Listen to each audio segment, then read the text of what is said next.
जनाब नहर के ऊपर पुल बना रहे हैं और इसके बाद जनाब नहर से तो क्रॉस कराएंगे।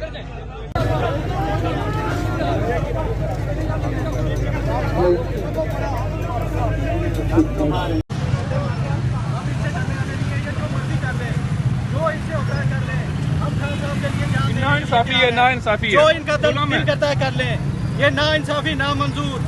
हमने अदलिया को बचाना है, इलेक्शन करवाना है। ये तोड़े गाड़ियां और इनको लाके देते हैं और तोड़े।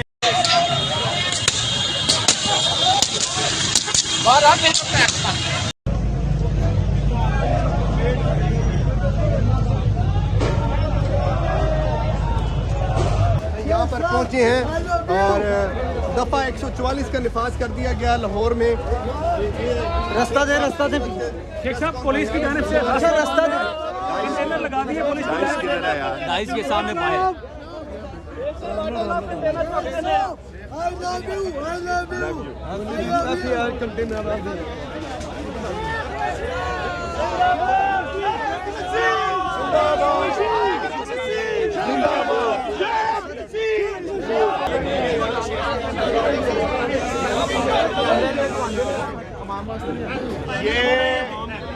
ये फस्तायत है, ये डिक्टेटरशिप है, ये ताकत का इजहार है कि एक शख्स इमरान खान अपनी इलेक्शन मुहिम के लिए निकलना चाहता है। सारे जमान पार्क के चौकों पर कंटेनर लगा दिए गए हैं। सारे जमान पार्क के चौकों को सील कर दिया गया है। बुज़दिल हुकूमत और एक ऐसा मुर्दार निगरान वजीर आला, एक ऐसा मुर्दार निगरान वजीर आला जो तिनका नहीं तोड़ सकता। ये इमरान खान की जीत है। आज सारा लाहौर तैयार था इमरान खान के साथ निकलने के लिए। हमारी गाड़ियां भी पकड़ ली गई, हमारे पास थी एक गाड़ी। मैं तो कोई जुलूस के साथ नहीं आया। खान साहब ने कल कहा कि आपने मेरे साथ चलना है। मैं अपना वादा निभाने ज़मान पार्क पैदल चल के पहुंचा हूं और मैं सारी दुनिया को बताना चाहता हूं।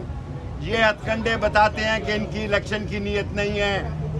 ये हथकंडे बताते हैं कि ये मुल्क में खाना जंगी चाहते हैं। ये अपना मफाद चाहते हैं, इस मुल्क में माशी इस्तेकाम नहीं चाहते। आज ये इलेक्शन वन साइडेड है और मुझे अफसोस से कहना पड़ता है कि अगर आज की इलेक्शन मुहिम की इमरान खान के पहले दिन हुकूमत का ये रवैया है तो मुझे समझ आ गई है कि तुम चोर हो, डाकू हो, लुटेरे हो। तुम्हारी नीयत इलेक्शन से फरारी की है, लेकिन इमरान खान और उसके फॉलोअर तुम्हें भागने नहीं देंगे।